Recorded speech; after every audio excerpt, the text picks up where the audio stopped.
Hello students, class 8 social science में history अतीत से वर्तमान। तो इसका चैप्टर 1 है कब, कहाँ और कैसे। आय का जितने भी क्वेश्चंस हैं सभी को हल करेंगे। तो सबसे पहले हमारा रिक्त स्थानों की पूर्ति करें, हमें भरना है। पहला देखिए, पूंजीपतियों का मुख्य उद्देश्य था अधिक से अधिक, यहाँ पे क्या भरना होगा, लाभ कमाना। आपको भरना है अधिक से अधिक लाभ यानी मुनाफा कमाना। ठीक है। दूसरा है 15वीं शताब्दी में एक नए आंदोलन की शुरुआत हुई जिसे कहते हैं, क्या कहते हैं, पुनर्जागरण इसे कहते हैं। अगला देखिएगा, मशीनों से वस्तुओं के उत्पादन की प्रक्रिया को क्या कहा जाता है, औद्योगिक क्रांति कहा जाता है। आपको भरना है औद्योगिक क्रांति। घ नंबर के सरकारी दस्तावेजों को सुरक्षित रखा जाता है, तो अभिलेखगारों में सरकारी दस्तावेजों को सुरक्षित रखा जाता है। समय के साथ देश और राज्य की सीमाओं में परिवर्तन होता है, तो समय के साथ भौगोलिक सीमाओं में क्या होता है, परिवर्तन होता है, यानी समय के साथ नए नए राज्य बनते हैं, यानी उनकी भौगोलिक सीमाएं बढ़ जाती हैं। तो ये आपका हो गया खाली स्थान को भरने वाला। अब इसके बाद हम लोग देखेंगे सही और गलत का चयन करना है हमें यहाँ पे। तो आइए सही और गलत का चयन करते हैं। पहला तो देखिए, पहला क्या है, वैज्ञानिक पद्धति का अर्थ है प्रश्न प्रस्तुत कर प्रयोगों द्वारा ज्ञान प्राप्त करना। जी बिल्कुल सही है। वैज्ञानिक पद्धति में कोई भी प्रश्न को प्रस्तुत किया जाता है और उसे ज्ञान प्राप्त किया जाता है। ठीक है, ये बिल्कुल सही है। इसके बाद दूसरा, अंग्रेज इतिहासकार जेम्स मिल का भारतीय इतिहास का धर्म के आधार पर बांटना उचित था। ये बिल्कुल उचित नहीं था, और ये स्कॉटलैंड के अर्थशास्त्री भी थे। ठीक है, और इन्होंने अपनी पुस्तक लिखी थी, कौन सी, the history of British India. और इस पुस्तक में उन्होंने क्या किया, बताया था कि जो भारतीय इतिहास को 3 खंडों में बांटा था, हिंदू, मुस्लिम और ब्रिटिश। तो इनका बांटा जाना क्या सही है, ये बिल्कुल गलत है। ठीक है, तो ये आपको करना है, बिल्कुल गलत है। ग नंबर देखिए, अमेरिकी स्वतंत्रता संग्राम के बाद वहाँ के लोगों में गणतंत्र प्रणाली की शुरुआत नहीं की। तो स्वतंत्रता के बाद अमेरिकी स्वतंत्रता संग्राम हुई तो वहाँ के लोगों ने अपनी लोकतांत्रिक सरकार का गठन किया। यहाँ पे कहा गया है नहीं शुरुआत की, ये बिल्कुल गलत है। शुरुआत की थी किसकी, गणतांत्रिक प्रणाली यानी लोकतंत्र का, अपने प्रतिनिधि का चुनाव करके। इसके बाद घ नंबर, ऐतिहासिक स्रोतों से, यानी पुराने ज़माने में जो इतिहास के स्रोत अवशेष जो प्राप्त होते, जैसे अभिलेखकार हो गया, ताम्रपत्र हो गया। ठीक है, तो एक आम आदमी के बारे में जानकारी मिलती है। तो ये बिल्कुल गलत है, क्योंकि जो प्राचीनतम ऐतिहासिक स्रोत होते हैं, अभिलेखकार होते हैं, ताम्रपत्र होता है, जो कुछ भी मिलता है उससे वहाँ के शासकों के बारे में जानकारी मिलती है। ठीक है, पुराने समय के जो शासक होते थे, राजा महाराजा, उनके बारे में जानकारी मिलती है। ये बिल्कुल गलत है। इसके बाद आखिरी, आज़ादी के पहले हमारे देश में जो भौगोलिक सीमाएँ थी, आज़ादी के बाद वही रह गई। ये बिल्कुल गलत है। आज़ादी के समय देखिए भारत का भी बंटवारा हुआ, भारत और पाकिस्तान, और भारत के अंदर राज्यों का भी बंटवारा हो, जैसे बिहार का बंटवारा झारखंड में हो गया, गलत है। तो ये समझ में आ गया आपको। अब यहाँ से हमारा प्रारंभ होता है प्रश्न। ठीक है, तो आइए प्रश्नों को हल करते हैं।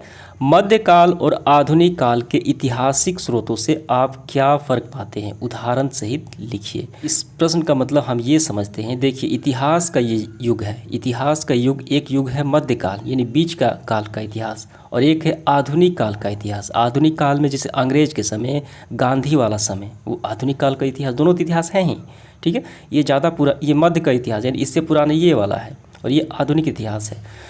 तो ये इतिहास से ऐतिहासिक स्रोत, यानी जो स्रोत प्राप्त होते हैं जिससे हम उन शासकों के बारे में जानकारियाँ क्या हासिल करते हैं, जो अवशेष प्राप्त होते हैं, जैसे अभिलेखकार हो गया, ताम्रपत्र हो गया। ठीक है, जो अवशेष प्राप्त होते हैं, तो उस अवशेषों से तो हम जानेंगे कि वहाँ के शासक कैसे थे। ठीक है, तो आप क्या फ़र्क पाते हैं, यानी मध्यकाल के अवशेष से और आधुनिक काल के अवशेष से, ऐतिहासिक स्रोत से।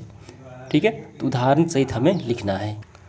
तो इसका आंसर हमें ऐसे करना है, देखिए मध्यकाल के ऐतिहासिक स्रोत जैसे अभिलेख पत्र, चट्टान, ताम्रपत्र, पांडुलिपियों की मदद से हम कुछ खास लोगों के, विशेष शासकों के बारे में कुछ ही जानकारियाँ मिलती हैं, क्योंकि ये काफ़ी पुराना काल होता है मध्यकाल। लेकिन जब आधुनिक काल में इन स्रोतों की संख्या काफ़ी अधिक और व्यापक प्रमाणिक हो गए, क्योंकि आधुनिक काल में वो क्या थे, छाप खाने का आविष्कार हो चुका था, जिससे दस्तावेज को अभिलेखकारों में आसानी से रखा जाने लगा। ठीक है, अब वहाँ से हम अभिलेख को पढ़ के, ठीक है, जो दस्तावेज को पढ़ के हम उन शासकों के बारे में जानकारी हासिल कर सकते हैं, आधुनिक काल वालों के बारे में। ठीक है, और ये काफ़ी पुराना है। ठीक है, जबकि मध्यकाल में ऐतिहासिक स्रोत हाथ से लिखी पांडुलिपियाँ, पत्थर और ताम्रपत्र आदि सब क्या थे, सीमित है। तो ये दोनों में अंतर यही है।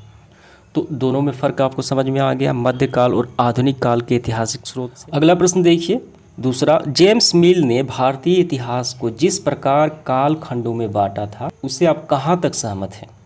ठीक है, तो जेम्स मिल द्वारा भारतीय इतिहास को काल खंडों में बांटा जाना हम इससे बिल्कुल भी सहमत नहीं है, क्योंकि इन्होंने धर्म के आधार पर बांटा था भारतीय इतिहास को, हिंदू, मुस्लिम और ब्रिटिश। तो इसका आंसर हमें कैसे करना है, आइए करते हैं। तो इसका आंसर हम काफ़ी बेहतर तरीके से ऐसे करेंगे। जेम्स मिल जो स्कॉटलैंड के अर्थशास्त्री, इतिहासकार और राजनीतिक दार्शनिक थे, इन्होंने the history of British book नामक एक पुस्तक लिखी, जिसमें जेम्स मिल ने भारत के इतिहास को हिंदू, मुस्लिम और सिख 1, 2 और 3 इन 3 खंडों में बांटा। बांटने का आधार था शासकों का धर्म, जो बिल्कुल ही सही नहीं है, क्योंकि किसी भी स्थान या देश के इतिहास का निर्धारण मात्र उस देश के शासक के धर्म से नहीं होता। अतः हम ये सहमत नहीं हैं। ये भी समझ में आ गया आपको।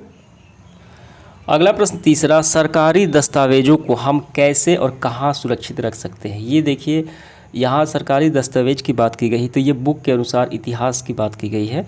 तो हम सरकारी दस्तावेजों को अभिलेखगारों में, पुस्तकालयों में, ठीक है, और रिकॉर्ड रूम में, लेकिन आधुनिक समय में हम कंप्यूटर में रखते हैं स्टोर करके। तो इसका आंसर हमें कैसे करना है? तो इसका आंसर हम ऐसे करेंगे, सरकारी दस्तावेजों को हम अभिलेखगारों एवं पुस्तकालयों में सुरक्षित रख सकते हैं। साथ ही तहसील के दफ्तरों, कलेक्टर, कमिश्नर के दफ्तरों, कचहरी आदि में रिकॉर्ड रूम में दस्तावेजों को सुरक्षित रखा जा सकता है। और आधुनिक समय में कंप्यूटर, पेन ड्राइव, ठीक है, तो यहाँ पर हम रख सकते हैं। तो इसका आंसर आपका हो गया। चौथा देखिए क्या है, यूरोप में हुए परिवर्तन किस प्रकार आधुनिक काल के निर्माण में सहायक हुए? तो यूरोप महादेश में जो परिवर्तन हुए, किस प्रकार वो आधुनिक काल, जो आधुनिक इतिहास का काल है, उसको बनाने में ये सहायक हुआ। आंसर हम ऐसे करेंगे, आधुनिक काल के निर्माण में यूरोप में हुए परिवर्तनों ने बहुत महत्वपूर्ण भूमिका निभाई। यूरोप में पुनर्जागरण का आंदोलन कर स्वतंत्र रूप से सोचना शुरू किया और राजनीतिक और धार्मिक सत्ता के खिलाफ आवाज़ उठाना गणतंत्र की दिशा क्या है, बढ़ाई। इसका असर पूरे विश्व के अन्य भागों में भी हुई, जिसके परिणाम स्वरूप आधुनिक युग कई देशों में गणतांत्रिक सरकार यानी लोकतांत्रिक शासन व्यवस्था का आरंभ हुआ। तानाशाह वाली शासन व्यवस्था खत्म होते हुए गणतांत्रिक सरकार का स्थापना संभव हुआ। साथ ही यूरोप में शुरू हुई औद्योगिक क्रांति का असर। तो औद्योगिक क्रांति यानी मशीनों द्वारा उत्पादन करना, इसे बड़े पैमाने पर क्या हुआ, विकास हुआ। सारे लिखने समझ में आ गया आपको। यहाँ पे भारत की पहली और आखिरी जनगणना कब हुई और कैसे हुई? पहली जनगणना हुई 1872 में, ठीक है, फर्स्ट हुई, और आखिरी आपकी हुई 2011 में। ये हो गई आपकी, ठीक है। तो यहाँ पे देखिए, पहले 1872 में हुई और आखिरी 2011 में हुई। तो आपको ऐसे लिखना है काफ़ी अच्छे से, भारत की पहली जनगणना 1872 में हुई और आखिरी जनगणना 2011 में हुई, लेकिन 2021 में जनगणना कराना जाना था। तो 2021 में पुनः जनगणना कराया जाना था, लेकिन कोविड महामारी के कारण इसे स्थगित कर दिया गया। ठीक है, तो समाप्त होता है आज का सेशन। धन्यवाद।